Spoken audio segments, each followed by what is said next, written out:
Chào các bạn, mình là Kiwi. Hôm nay mình sẽ tâm sự một chút xíu về màu nước. Mình đã vẽ màu nước được cách đây khoảng vài năm. Khi mới bắt đầu, mình thấy màu nước thật sự rất là khó vẽ, vì mình không biết cách điều chỉnh lượng màu và nước sao cho phù hợp.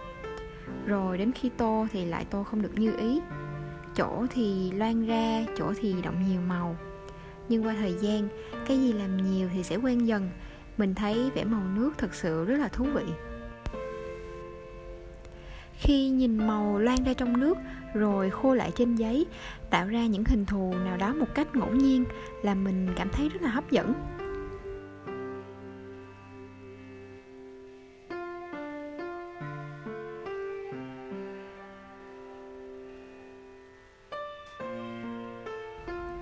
Thường là khi nghĩ đến màu nước thì người ta hay nghĩ đến một cái gì đó mềm mại, nhẹ nhàng.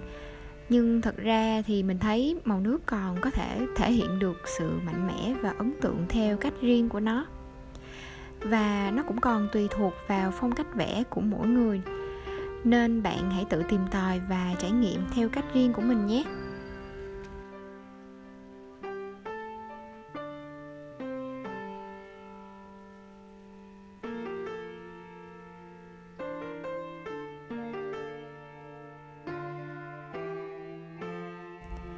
Khi còn là sinh viên và đang trong giai đoạn tập tành vẽ màu nước thì mình đã có lúc rất là nản vì vẽ hoài vẫn không được như ý.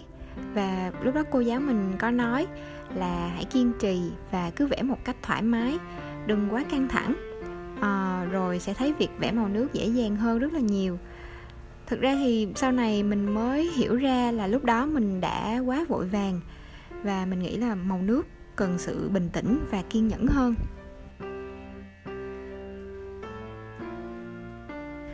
Đối với những bạn mới bắt đầu vẽ màu nước thì mình có một lời khuyên nho nhỏ là bạn hãy cứ vẽ đi. Mình nghĩ không có cái gì là hoàn hảo ngay từ đầu cả, cũng không có xấu hay đẹp, chỉ là có hoặc không, tức là bạn có vẽ hay không thôi. Bạn cứ vẽ cho đến khi nào mình thấy hài lòng là được.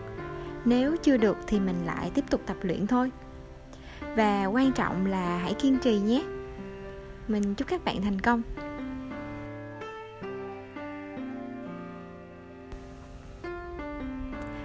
Cảm ơn các bạn đã xem video này và hãy cho mình biết cảm nhận của riêng bạn ở phần bình luận bên dưới nhé.